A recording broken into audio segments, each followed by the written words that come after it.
Então, gente, é Ricardo Aqueronta, 3 formas de apoiar o canal. Inscreva-se, aperte no sininho e torne-se membro. Beijo, de Perséfone.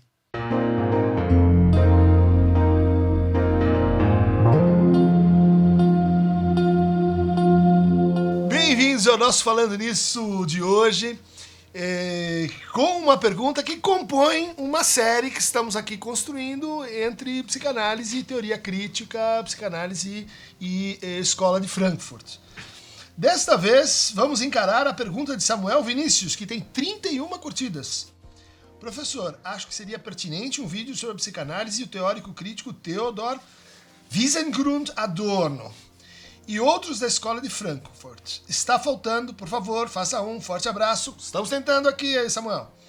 João Boechat, qual a relação de Lacan com a teoria da indústria cultural de Adorno? João Boechat, faz um vídeo falando de Lacan e Adorno e indústria cultural. Vitor Santos, Dunker, podia fazer um vídeo explicando as relações entre Adorno e Lacan, principalmente aquilo que tange os conceitos de eu, identidade e sujeito. Luiz Humberto, seria possível um falando nisso sobre autosser e a psicanálise? Ou quem sabe, Adorno e a psicanálise? Vai vir autosser também. Breno Gomes, Dunker, faz um abordando Adorno e psicanálise? Adriano Campos Pedreira, mal posso esperar pelo episódio sobre a grande pedra no sapato da filosofia chamada Adorno. Gostaria que resgatasse o embate entre Adorno e Heidegger. Tá. Esotérico, fala sobre indústria cultural e Adorno. Então, gente, vamos fazer o possível. Adorno é um autor, como vocês podem ver aqui, né? Nem está completo tudo que ele fez, uma obra grande, que tem uma grande repercussão dentro do cenário filosófico e também da psicologia no Brasil, né?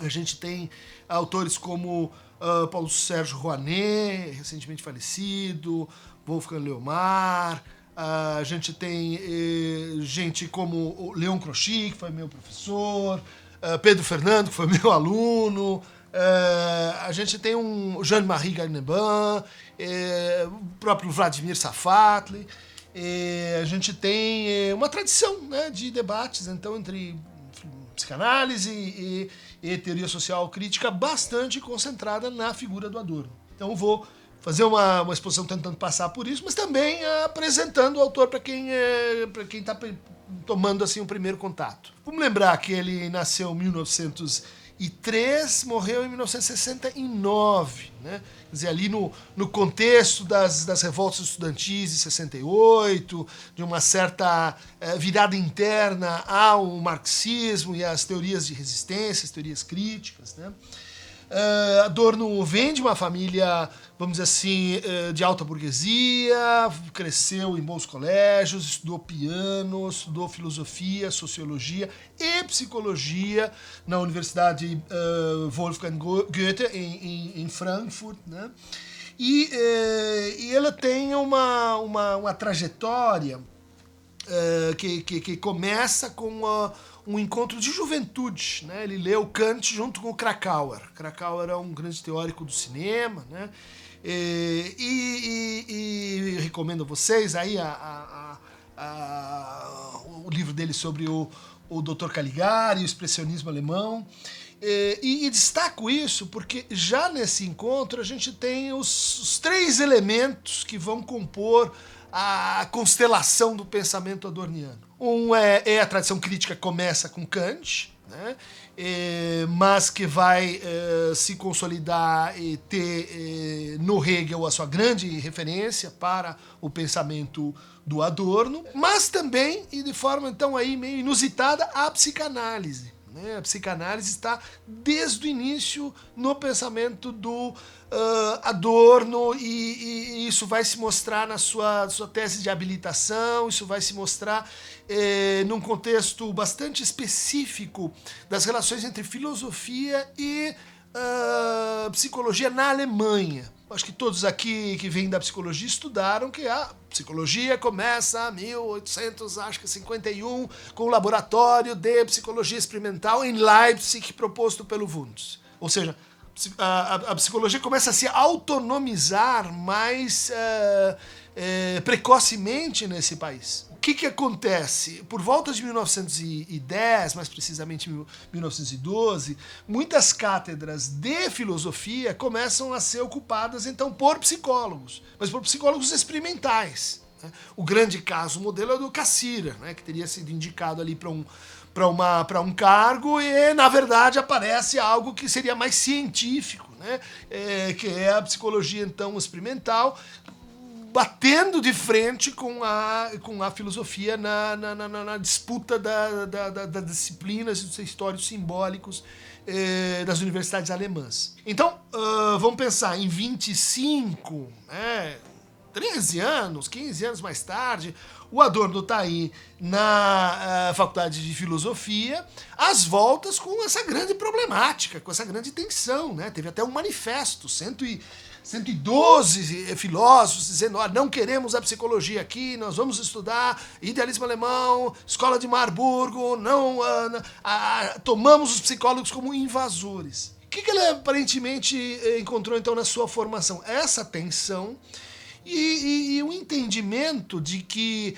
essa briga devia-se ao fato de que os filósofos alemães estavam interpretando a psicologia como uma disciplina de aspiração científica não crítica, ou pelo menos não pertencente à tradição da filosofia crítica alemã. E nesse cenário, aparentemente, o Adorno coloca que, mas existiria um tipo de psicologia que pode ser assim trazida para o nosso lado, né? Que pode compor algum tipo de diálogo com a filosofia e com essa tradição específica. Basicamente, a partir disso que eu fiz essa introdução ao volume, né, das novas obras completas ou compiladas aí pela editora Unesp, do Adorno, num volume Psicanálise e Psicologia Social. Né? Quer dizer, destacando que existia um elemento histórico muito importante na raiz, né, da formação do pensamento do Adorno e na, portanto, eleição da psicanálise como uma das suas fontes, como diz o Rouanet. Psicanálise para Adorno não é influência,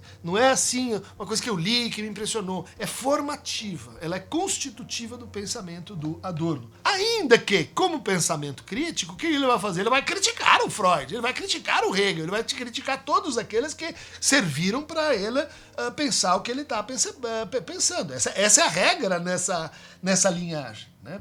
Mas então, além da filosofia e da psicanálise, há um elemento muito importante que eu já indiquei aqui para a gente entender o Adorno, que é a estética. A experiência estética, ela não vai ser só assim uma espécie de objeto, né, como se o Adorno fosse comentar a história da arte, mas ela vai também ser um elemento constitutivo do seu pensamento, principalmente quando a gente pensa em algumas teses básicas do Adorno, como a primazia do objeto, como a ideia de que os conceitos, eles são experiências no tempo.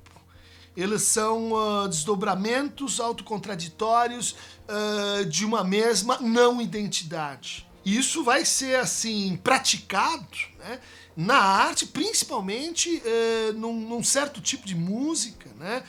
Berg, Schoenberg, que a gente poderia dizer assim, está numa espécie de vanguarda das experiências musicais, mas também um tanto das artes plásticas, e que vão, vamos dizer assim, formar a maneira de pensar do Adorno. Então essa ideia de que a exposição das ideias, ela não é mera forma que você aplica ao conteúdo, né? Ela tem uma dialética, uma tensão entre a maneira como você diz, a maneira como você coloca e aquilo sobre o qual você está pensando, abordando em termos de conteúdo. Isso é extremamente assim, dialético e, quero crer, também pode ser trazido para a psicanálise.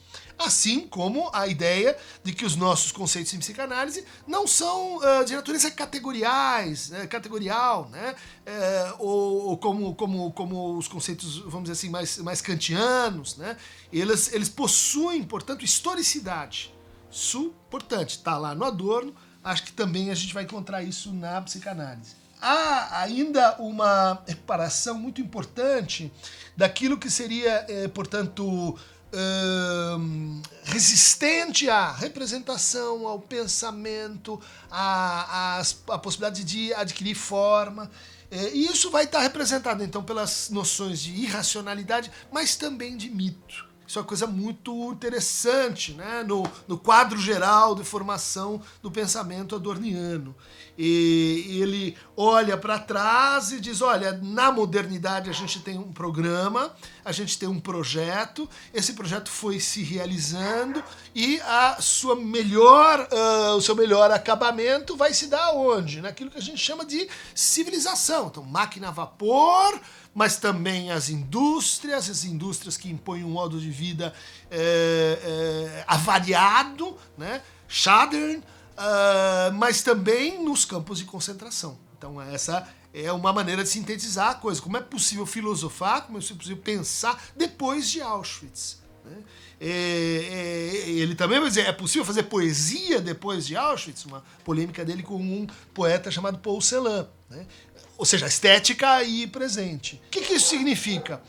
Que a ideia de civilização, ela precisa absorver dentro de si, ela precisa conter dentro de si, de uma maneira mais clara, mais crítica, aquilo que ela negou para se constituir.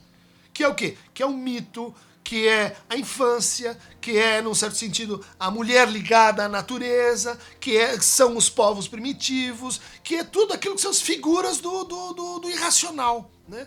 Que uma vez colocado assim para fora, elas voltam violentamente, elas voltam em figurações de violência, elas voltam em figurações, vamos dizer assim, incompreensíveis à consciência, porque você não entendeu o processo de exclusão, de negação, que constitui a realidade onde você está assim posto. Ou seja, isso é uma leitura, né, que deriva da teoria da ideologia, que deriva do Hegel e Marx, mas também deriva dessa figura fundamental da negatividade, que é o inconsciente, né? Ou seja, o inconsciente é uma coleção, um compósito, né? Uma maneira de pensar todas essas figuras, inclusive o mito. Então tá aí essa orientação do Adorno para a crítica, por exemplo, das filosofias da consciência, né, para a crítica de Husserl, né, que ela vai, vamos dizer assim, objetar como uma teoria, vamos dizer assim, que deixa de fora, né, a negatividade.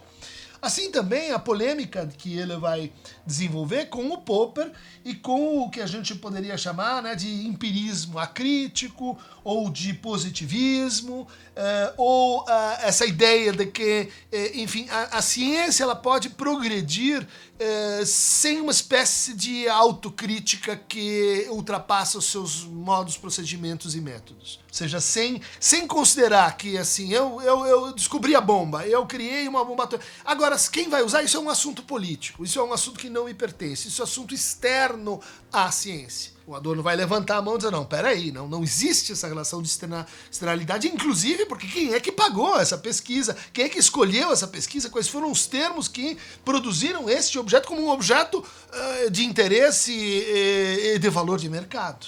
Contra o Heidegger, ele vai dizer assim, olha, num mundo em que as relações começam a se desumanizar mais e mais, um mundo onde a administração das relações se torna a regra, a gestão das pessoas se torna a moralidade que a gente consegue produzir, a espécie assim, de sintoma necessário é o retorno à autenticidade.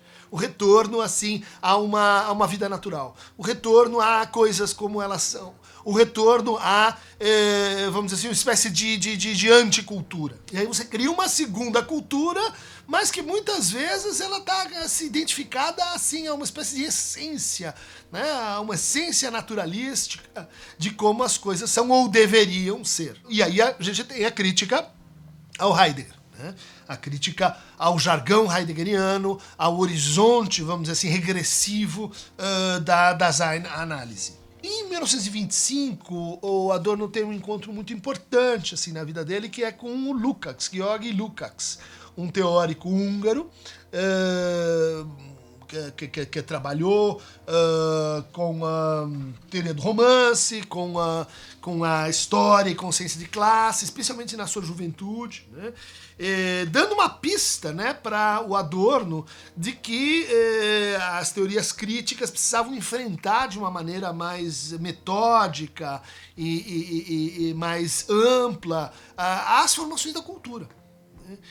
Ou seja, Adorno é associado com uma espécie de deriva, né? Inclusive a deriva dentro do marxismo ou do pensamento marxiano ou do pensamento hoje chamado progressista, né? Das relações econômicas, de classe, de luta em torno da dominação dos meios de produção, da expropriação do capital, das relações de produção de mais-valia, para o transporte e assimilação por essas temáticas da cultura. Então aí a gente vai encontrar gente que diz assim, olha, o Adorno ele tá vindo junto, né, com Agnes Heller, essa colaboradora do Lukács, que começou a estudar o cotidiano, por exemplo, lá na Hungria, mas ele tá junto com o Gramsci, que começou a pensar o papel do intelectual e da cultura na reprodução da alienação, com todos aqueles que vão então fazer essa deriva para a leitura crítica da cultura ou a crítica da ideologia. Que mais adiante, então, vai, no caso francês, evoluir para Althusser, depois para Badiou, Zizek, esses autores que a gente hoje frequenta e discute. Então vamos fazer uma breve passagem pelo texto de 1927, do Adorno, sobre o conceito de inconsciente na doutrina transcendental da alma. Olha o título, Conceito de Inconsciente na doutrina transcendental da alma, 1927. O cara tinha 24 anos. E o que ele vai tentar fazer é mostrar como a problemática do inconsciente é imanente e que isso demanda, né, uma nova resposta para um problema colocado lá pelo Kant. E aqui eu vou ser rápido, o problema é o seguinte: não é possível a existência de uma psicologia, né? Uma psicologia quer na dimensão empírica, quer no que ele chamava de psicologia racional. E isso, assim, vetou, e é um dos motivos pelos quais filosofia e psicologia na Alemanha vão ter um confronto sério, né?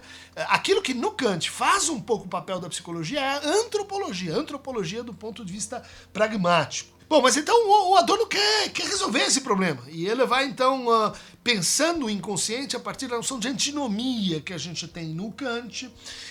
Ele vai então levando a discussão para a existência de paralogismos, né? Olha a ideia da irracionalidade. Ele vai comparar isso então com problemas na doutrina transcendental da alma no Kant, ou seja, não só na razão prática e na razão teórica, mas naquilo que, vamos dizer assim, unifica as modalidades da razão em Kant, até chegar ao conceito de inconsciente. Olha só, essa é uma discussão que vai aparecer lá no Lacan do Seminário 11. Né? Que tipo de conceito é esse, o inconsciente? É um conceito descritivo, é um conceito fenomenológico, é um conceito que envolve necessidade. Qual é a condição de possibilidade para o conceito de inconsciente? E uma saída é dizer assim, não, mas o conceito de inconsciente está ligado à noção de impossibilidade, né? Ou então a noção lógica de contingência. Bom, tudo isso aqui, se a gente quiser, a gente vai encontrar nessa discussão que o Adorno faz sobre o conceito de inconsciente lá na sua juventude. Ele, em seguida, analisa o problema epistemológico do inconsciente. Se é possível a gente falar, então, num conhecimento psicanalítico.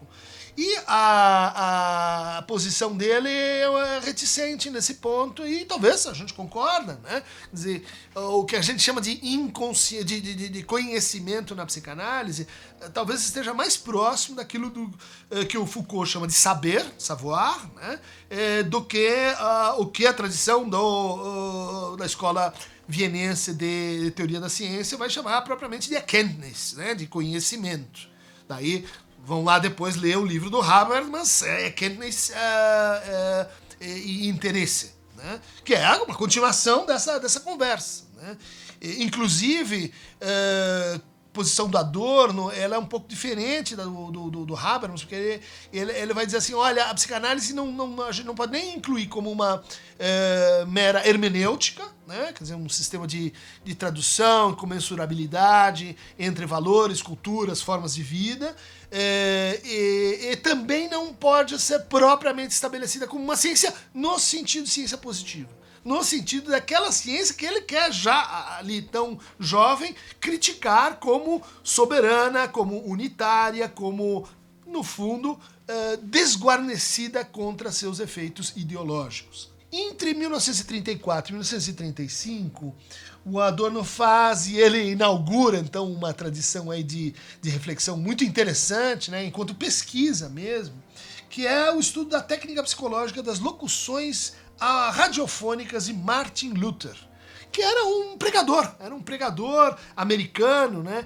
e que amealhou assim, uma quantidade gigante de seguidores, também hoje desapareceu, ninguém conhece, ninguém lembra dessa história, mas ele se interessou pelo fenômeno, ou seja, como é que acontece, né, de repente se produzir uma massa artificial em torno de uma pessoa que está simplesmente assim falando no rádio. Olha como esse fenômeno nos toca de perto hoje, quando a gente discute redes sociais, quando a gente discute fenômenos de comunicação de massa. E aí ele vai identificar 4 traços que, olha só a atualidade da pesquisa dele, né? A gente vai encontrar nessa forma discursiva, né? Ou nessa maneira de usar e ocupar o espaço público. Primeiro, apresentar-se como um lobo solitário. Eu não venho da academia, eu não venho de lugar nenhum, e eu sou alguém assim, errante, que pensa por si mesmo, fora do sistema, fora da caixinha. Segundo, alguém que produz uma identificação mimética com a posição do inocente perseguido. Ou seja, eu estou assim, sem lugar, porque eu estou sendo perseguido pelos outros, porque existem inimigos por toda parte, pessoas que corromperam, pessoas que fizeram o mundo ficar desse jeito. Eu que estou assim meio fora do mundo, então posso me comportar e produzir em você uma mimesis, né? Uma sensação compartilhada de exclusão social e de que somos inocentes. Ou seja, não estamos de forma alguma concorrendo para que esse mundo se reproduza e se reinstale dessa maneira. Terceira ideia que ele diagnostica ali, né? Quer dizer, infatigabilidade e disciplina. Eu sou um lobo solitário, mas eu sou incansável. Eu não me deixo derrotar. Eu sou o símbolo de uma vontade tão forte, né? Vamos lembrar, né, da figura da força, da lei do coração lá no Hegel. Eu sou tão forte que a minha vontade, se eu tiver mais poder, se eu tiver mais autoridade, ela vai conseguir transformar o mundo. Transformar o mundo a partir do que? De um indivíduo. Olha lá o que ele está pensando. Relação entre o social e o indivíduo e como a formação de indivíduos depende de ocultamento de relações de poder e produção de situações de autoritarismo e totalitarismo. O último traço é de que esse personagem, ele se apresenta como um mensageiro. Ou seja, eu só falo através de uma força maior, né? Eu sou um pequeno grande homem. Essa é a expressão que ficou consagrada aqui, né? Que é aquele pessoa comum, que é aquela pessoa que é o tio do churrasco, que é a tia do WhatsApp, que tá em qualquer lugar e que de repente ele começa a falar por essas pessoas e produzir identificações miméticas e produzir essa moralidade que, vai dizer o Adorno, está na origem dos totalitarismos europeus da década de 30, né? Que ele está querendo entender, explicar, pensar ali junto com a acontecência da coisa. Então ele emigra, vai para os Estados Unidos, onde fica de 37 a 1949, passa um tempo em Berkeley, onde ele faz uma pesquisa muito importante, outra pesquisa, vamos dizer assim, empírica, né? Com a ajuda de outros pesquisadores, né? Mas ali ele vai pesquisar a personalidade autoritária.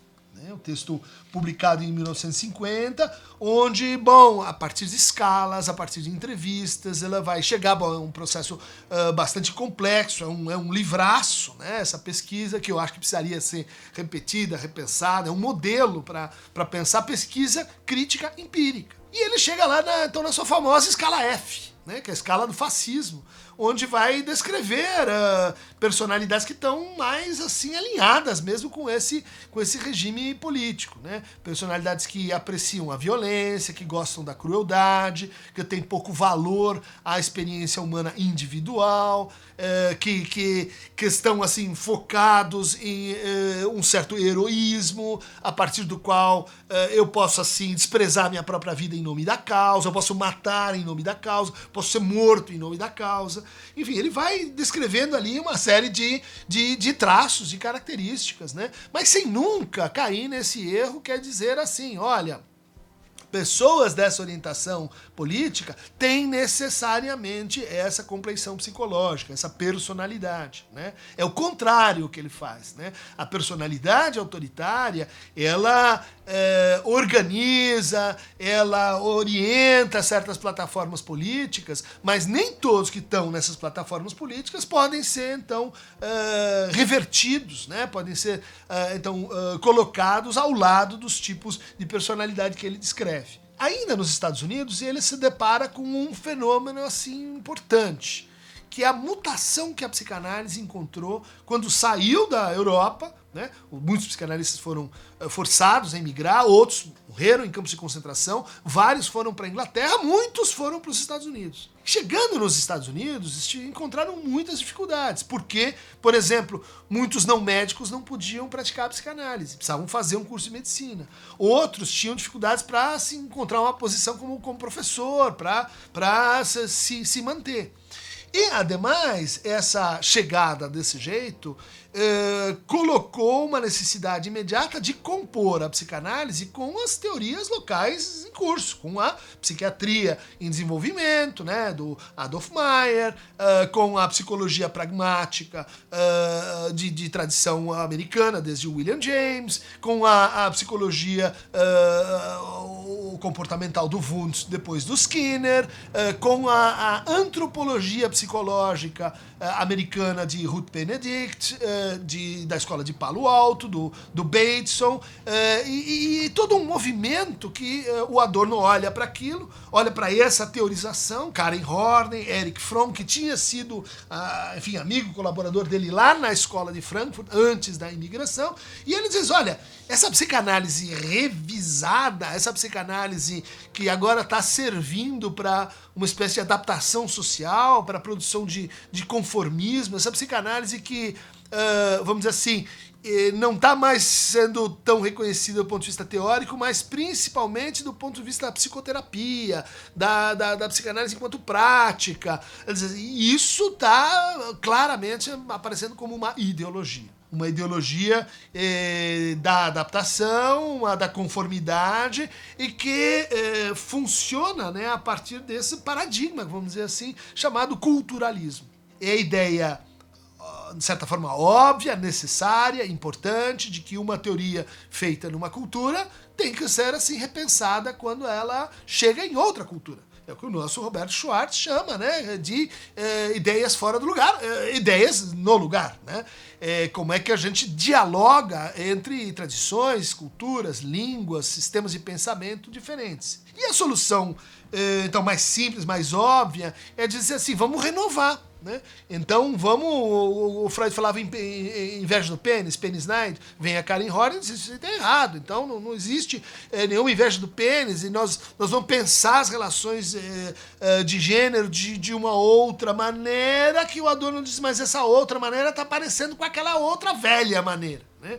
E perdendo potência crítica, e fundamentando, por exemplo, a psicanálise numa psicologia do desenvolvimento, talvez a linha do Spitz, do Franz Alexander, e do outro lado numa antropologia como faz o Erik Erikson, né, que é um autor excelente, né, foi lá estudar os indígenas Dakota, né, e ver como é que funciona a oralidade, a analidade. Ele foi pôr à prova a antropologia de base da psicanálise, né, como o Spitz foi pôr a psicologia de desenvolvimento, né, da psicanálise à luz dos estudos ali de observação com crianças e da psicologia do desenvolvimento. Mas o conjunto, né, mas a composição não parece ao Adorno suficientemente crítica, né? É aquela crítica feita, no fundo, para manter certos axiomas ali da cultura americana dos anos 50, indo para os anos 50, que é de consumo de massa, de indústria cultural.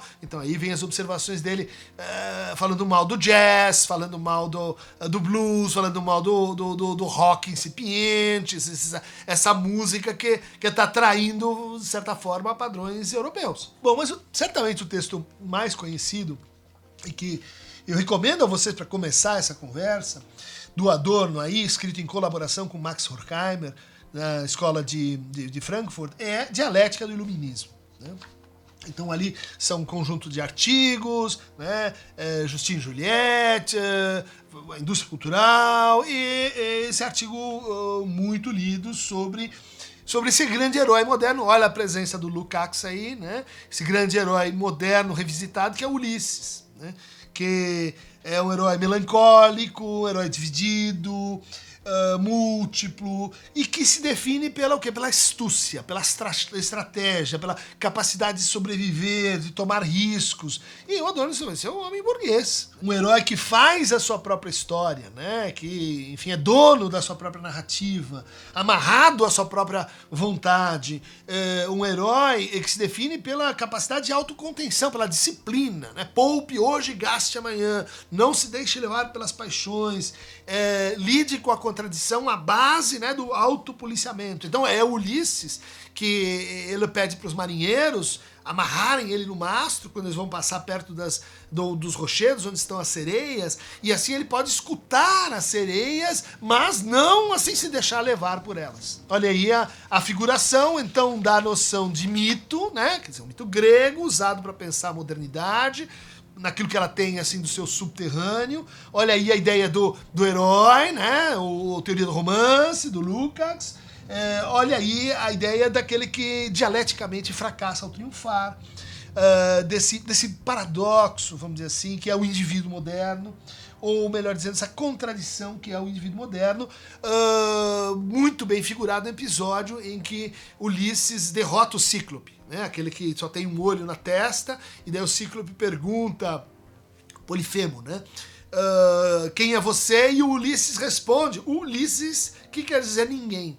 Olha só, o indivíduo moderno, ele tem astúcia, ele resolve problemas, ele engana o outro, mas se fazendo de ninguém, né? Perdendo o seu nome, perdendo a sua referência, se tornando um mero sujeito da racionalidade instrumental. Então aí a gente chega nesse outro conceito, que vai ter carreira longa dentro da escola de Frankfurt, que é a razão crítica e a razão instrumental, né? A razão instrumental que vai colonizando o mundo da vida. Então ali onde a gente esperaria a presença e funcionamento da contradição como motor de criação de conceitos e formas de vida, a gente vai tendo que estratégias de reprodução e de coisificação, né? A expressão também é do Lukács, né? Reificação da consciência. Em Mínima Muralha, um texto de 1951, a gente vai encontrar a psicanálise dispersa, um texto também admirável, onde ele vai partindo assim de aforismas e depois desenvolvendo esses aforismas como um pouco na tradição de La Rochefoucauld, Bruyère, os moralistas franceses do século XVI e XVII, né? E ali a gente encontra uma afirmação que é: se algo como uma psicanálise da cultura atualmente prototípica fosse possível, se a absoluta dominação da economia não zombasse de cada tentativa de esclarecer a situação atual através da vida anímica das suas vítimas, olha lá, transformar problemas sociais em problemas individuais. E se os próprios psicanalistas não tivessem feito um juramento de fidelidade a essa mesma situação, ou seja, de só olhar para os problemas individualizados, né, locais, interiorizados no indivíduo, na forma indivídua, se os analistas não tivessem feito um juramento de fidelidade a essa mesma situação há muito tempo, então tal investigação deveria ser capaz de mostrar que uma normalidade própria do nosso tempo é a doença. Ou seja, Adorno está aqui inspirando a gente que vem fazendo, né, há tanto tempo, aí, desde o início dos anos 2000, essa tentativa no laboratório de teoria social, filosofia e psicanálise. Qual teoria social? Teorias sociais críticas. Adorno? Sim, mas Escola de Frankfurt. Mas também Foucault, mas também autores contemporâneos de outras linhagens, de outras origens, inclusive brasileiros. Ou seja, o que nos importa é teoria social, desde que ela seja crítica, né? Não necessariamente ou exclusivamente adorniana. E o que isso põe no horizonte? Né? Abordar a normalopatia, de como a gente produz normalidades, adequações, indivíduos, né, que são protótipos da normalidade, mas são protótipos ideológicos. Por que isso é importante? Né? E entre outros motivos, aí tem essa convocação da psicanálise para pensar o social, a partir mais agudamente dos últimos anos, né? e que retoma sistematicamente os temas colocados pelo Adorno no texto de 51, a teoria freudiana e o padrão de propaganda fascista. Né? Então ali ele vai falar todas as coisas que a gente vem dizendo aqui, né? Sobre governos recentes, né? A retomada do pai autoritário, a regressão, o vínculo libidinal entre os irmãos, a produção do ódio do inimigo, o caráter, vamos dizer assim, desrazoado, irracional, né, das decisões que são contrários à preservação, por exemplo, da vida, né, a fonte inspiradora para esse texto é Psicologia das Massas e Análise do Eu, texto do Freud, aí de 1921. Mas, para quem gosta dessa parte estética, tem um texto fantástico, onde o Adorno vai mostrar como acontece uma espécie de regressão da nossa audição, né? Sobre o caráter fetichista da música e a regressão da audição. Então ele vai tomar a música popular, músicas de rádio, né? E mostrar como a gente foi assim se deixando levar pelo docinho fácil, pela música de entretenimento, por aquela música que a gente escuta o tempo todo, no supermercado, no elevador, aquela música que é feita para ocupar e para não pensar. Né? E para, no fundo, não ouvir, para não entrar, né, na forma musical, mas para adormecer, para ficar num estado, vamos dizer assim, dormente, onde, no fundo, a música se torna um fetiche. A música, regressivamente, é aquilo que vai nos mercantilizando, né? Na medida que ela não demanda nenhum trabalho, nenhuma crítica, mas apenas e tão somente um objeto passivo que você consome, né, para aliviar dores. Bom, em 1955, o Adorno assume a direção, volta para a Alemanha e assume a direção do Instituto de Pesquisas Sociais, lá em Frankfurt, aonde eu levei meus dois filhos, Matias e Natália, e a minha filha até hoje diz: pai, aquele lugar chato, horrível no meio do lado, era um predinho pequenino e tal, e hoje eu tive uma aula, me falaram que era a escola de Frankfurt.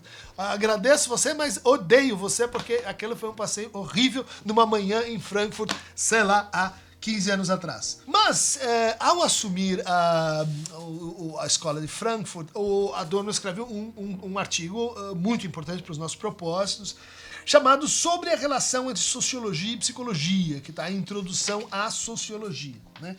E eu vou querer discutir esse artigo mais minuciosamente, porque ele é, bom, muito lido, né, nos nossos cursos aí de psicologia, de filosofia, né, e porque também o Leon Grouchy, o Pedro Fernando e a Mariana, né, escreveram um trabalho chamado Crítica à Psicanálise como Fundamento da Psicologia Social de Adorno, publicado aí em Constelações, de certa maneira criticando a maneira como a gente usa o Adorno e a Escola de Frankfurt no contexto do Lattes FIP das nossas pesquisas. Vou então apresentar, discutindo com meu ex-professor, meu ex-aluno, eu acho que é uma crítica bem posta e tal, então dá um sabor assim de debate, como eu acho que deve ser quando a gente está no campo da crítica, no campo do Adorno. A ideia aqui é de que o freudismo, né? Por freudismo a gente deve entender assim, uma certa identificação entre o Freud e seus periféricos, né? O Freud e sua repercussão e sua disseminação cultural, né? Antes dos anos 50, seria um momento da cultura. Seria, como muitos críticos dizem, assim, uma coisa datada. Né? Uma coisa datada porque a psicanálise dependeria de uma crença numa espécie de conciliação entre indivíduo e sociedade. E essa conciliação, ela não é mais possível, ela não é mais pensável, ela não é mais desejável, ela faliu, ela foi um momento da cultura. E como a psicanálise nasceu para responder a isso, ela não teria mais utilidade. Como diz aí o artigo, a psicanálise é incapaz de compreender o novo objeto decorrente das novas formas de controle social, como também ela precisaria estar ligada a uma teoria da sociedade. E é verdade, né? Acho que a psicanálise não é panaceia e sozinha não vai fazer crítica e nem teoria social. Por isso que ela precisa desse diálogo, né? Dessa coabitação com as teorias sociais críticas. Por isso que ela precisa e pode, eventualmente, contribuir para a própria definição do que nós estamos falando, chamando de crítica. Vejam, é difícil porque o próprio conceito de crítica ele é histórico, né? Então a gente não pode ter o monopólio da crítica. Não pode dizer assim, olha, eu li Adorno, está embaixo do braço, então agora eu estou praticando crítica. Não, porque Adorno, em 1969, morreu, Lacan também, em 81, França, Alemanha. Não é assim que a gente pensa a crítica. A crítica é circunstanciada. Ela envolve, portanto, um conceito, como eu já falei aqui, no tempo. Então, é difícil dizer a psicanálise está, então, concernida para aquela época porque ela não conseguiu se transformar, né? Todos os conceitos que o Adorno elogia na psicanálise, eles se tornaram inúteis e não deixaram resíduos e não se deslocaram e não adquiriram novas formas. Os conceitos são históricos, mas esses da psicanálise não. Me parece uma argumentação um pouco anti-adorniana, né? Referir-se a um objeto desprovido da sua historicidade e negando que a psicanálise ela mesma possui uma historicidade, possui um desenvolvimento, o desenvolvimento que mais nos toca aqui, existem muitos outros, né? Mas o que mais nos toca é a renovação crítica da psicanálise por Lacan nos anos 60 e, bom, outras tentativas de renovação, inclusive o debate contemporâneo está bastante animado por isso. Como é que a gente realinha, recoloca a psicanálise em acordo com isso que o Adorno viu lá atrás. Mas que lá atrás é lá atrás. Né?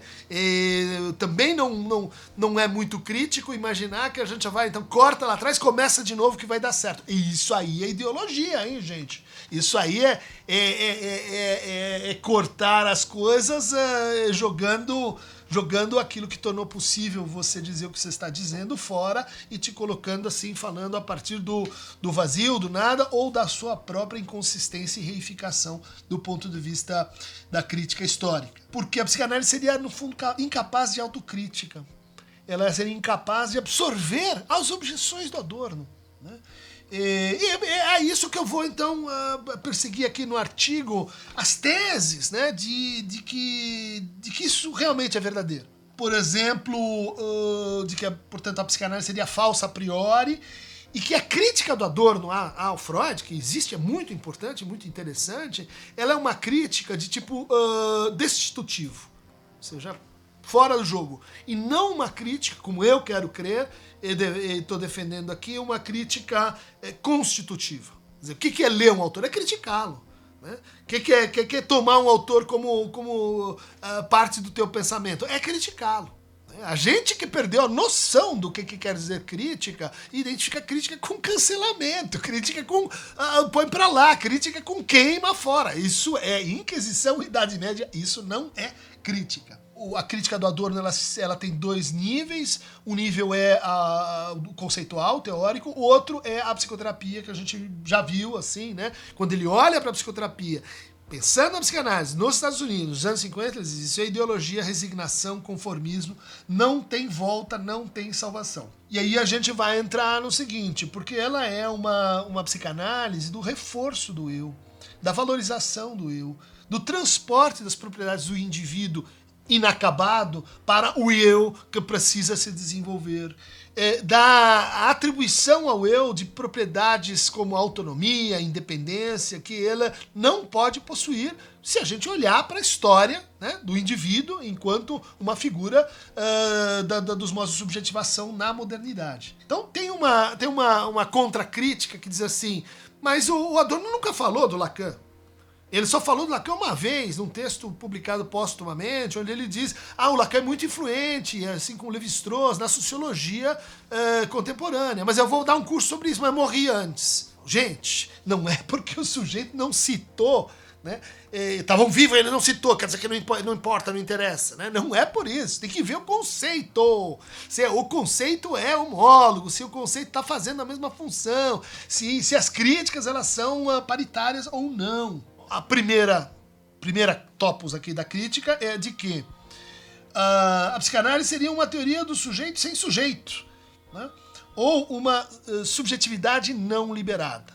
Nesse sentido, basicamente, o que o Lacan está propondo, né? Uma teoria do sujeito liberado da subjetividade, né? É uma teoria do sujeito que não se reduz ao eu, uma teoria do sujeito que nasce da o quê? Experiência de alienação, uma teoria do sujeito que lida e depende de uma mediação que é a linguagem, uma teoria do sujeito que fala do sujeito em divisão, em contradição, em relação ao negativo, uma teoria do sujeito que coloca na primazia o objeto e a sua negação.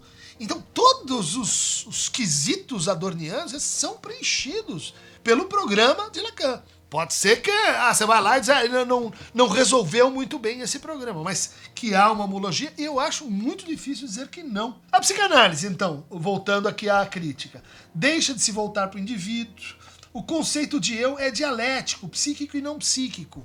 Bom, exatamente como Lacan foi argumentar, foi tomar lá do Vallon, depois do Hegel, depois do Hippolyte, depois do Kojève, a ideia de que o conceito de eu é um conceito dialético, né? Isso significa que ele, como está sendo dito aqui, só que para criticar, né? Ele é um fragmento de libido e um representante do mundo. Freud não tratou dessa dialética. Página 107. Freud não tratou dessa dialética. Lacan tratou? Vamos lá ver o texto. Ao eu, segundo Freud, resta apenas transformar a realidade ou retroceder novamente sobre o isso. Né? De fato, isso é uma leitura possível do Freud, uma leitura redutiva, né? Do próprio Freud. O narcisismo e o Édipo seriam modelos para a psicanálise. Modelos que seriam históricos e invariáveis. E com isso, Freud estaria generalizando um tipo social ideal, que é o homem burguês. O que diz o Adorno? Existe ou existiu um domínio pátrio psicanalítico, com evidência específica. Quanto mais a psicanálise se distancia dele, tanto mais suas teses são ameaçadas de superficialidade e do sistema delirante. Olha que fineza. Ele está dizendo, sim, a psicanálise e o complexo de Édipo e o narcisismo, seus dois operadores fundamentais, dois míticos, vamos lembrar, ela depende do sistema que ele chama aqui de pátrio, que a gente diria assim, patriarcal. Mas ela não o reproduz, né?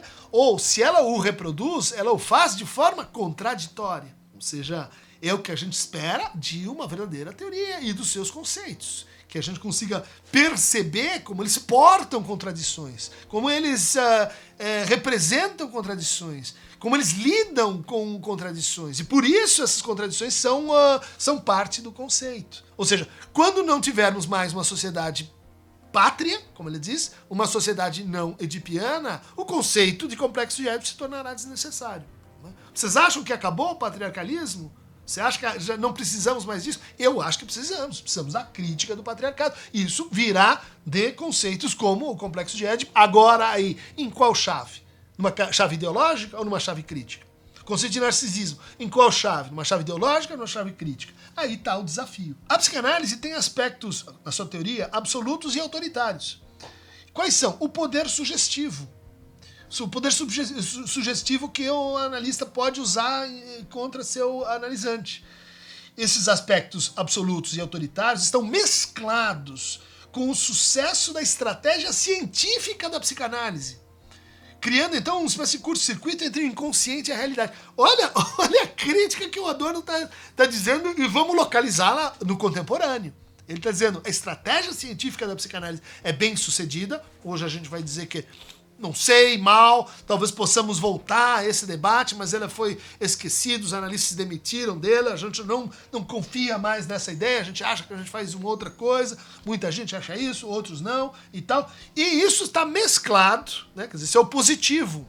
Isso está mesclado com o aspecto negativo que é a metafísica, que é a reprodução de padrões de poder e dominação, que é esse aspecto absoluto e autoritário. Né? Isso geraria um curto-circuito entre inconsciente e realidade. E daí a coisa segue para... olha, na primeira tópica, o Freud não dá espaço para o irracional. Na segunda tópica, ele orienta as coisas para uma imagem analítica da vida correta, da harmonia entre instâncias. Qual que é o problema? Ele está pensando a realidade deflacionada de conflito. Quem é que vai dizer temos um problema com o conceito psicanalítico e realidade? Precisamos introduzir uma noção mais aguda, mais negativa de realidade, real. Lacan. Falta um critério para diferenciar o positivo e o negativo, entre recalcamento e sublimação. Né? Diz ele lá, o triunfo do eu, olha só que passagem interessante, é o fundamento da inverdade objetiva de toda psicoterapia que incita os terapeutas à fraude. O indivíduo mais saudável e adaptado. Harmonia entre princípio de realidade e princípio do prazer. Apoio psicoterapêutico ao pobre para que ele regresse ao trabalho. Divisão que faz do rico um neurótico e do pobre um psicótico. Ou seja, todo esse programa a gente vai encontrar absolutamente criticado no Lacan. Psicoterapia não é para produzir vidas adaptáveis, saudáveis, vidas bem-sucedidas, harmoniosas, muito menos harmoniosas entre o princípio do prazer e o princípio da realidade. Lacan vai advogar, né, do começo ao fim, a importância da pulsão de morte. Ou seja, a coisa está, enfim, num outro patamar, um patamar pessimista, se vocês quiserem. Né? O antagonismo social reproduz-se no objetivo da análise. Será? Será? Talvez é essa reprodução que a gente deveria buscar no seu duplo sentido.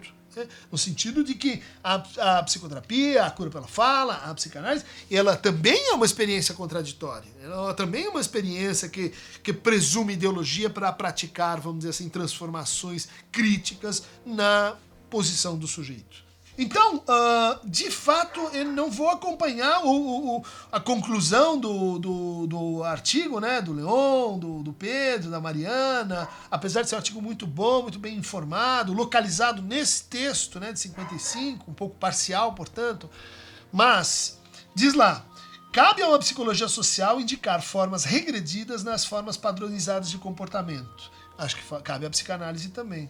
O sofrimento individual e as pseudocríticas que esse indivíduo consegue formular para entender os atuais fenômenos psicológicos atinentes aos indivíduos e não supor que a psicanálise modificada, ou seja, a psicanálise modificada é uma psicanálise em diálogo com as teorias críticas. Né? Quer dizer, não podemos supor que a psicanálise, nessa relação com as teorias sociais críticas, possa dar conta desse novo objeto. Se o indivíduo humano é o objeto da psicanálise, bom, aqui vai ter um problema, né? Quer dizer, como uma das perguntas nos convidou a falar, o indivíduo humano é uma noção genérica demais, inclusive o Adorno diz essa sumiu, e que está qualificada na psicanálise, distribuída na psicanálise entre o eu, o ideal de eu, o super-eu, o sujeito, as diversas divisões do sujeito, as diversas modalizações do seu sofrimento. Né?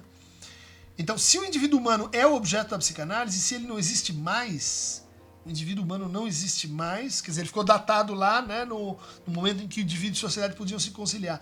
A psicanálise só pode existir como ideologia, afirmação de um objeto que não existe. Né?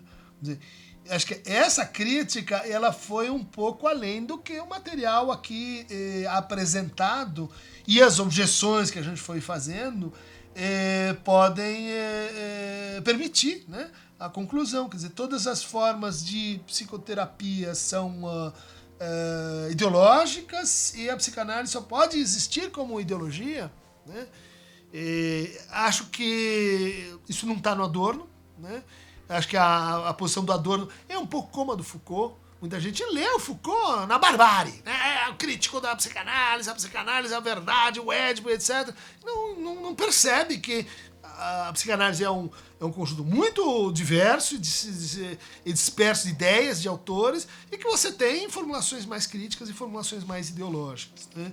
E juntar isso tudo num mesmo objeto é perder um pouco a dimensão histórica, a dimensão crítica e a dimensão de produção, né, do que seria uma psicologia social analiticamente orientada. Esse é o programa legado aí pelo Adorno. Queria encerrar as nossas considerações com uma breve nota a um texto de 1958 que é de absoluto interesse para quem faz pesquisa em psicanálise, né? Não só o texto da personalidade autoritária, mas esse texto chamado O Ensaio como Forma, né?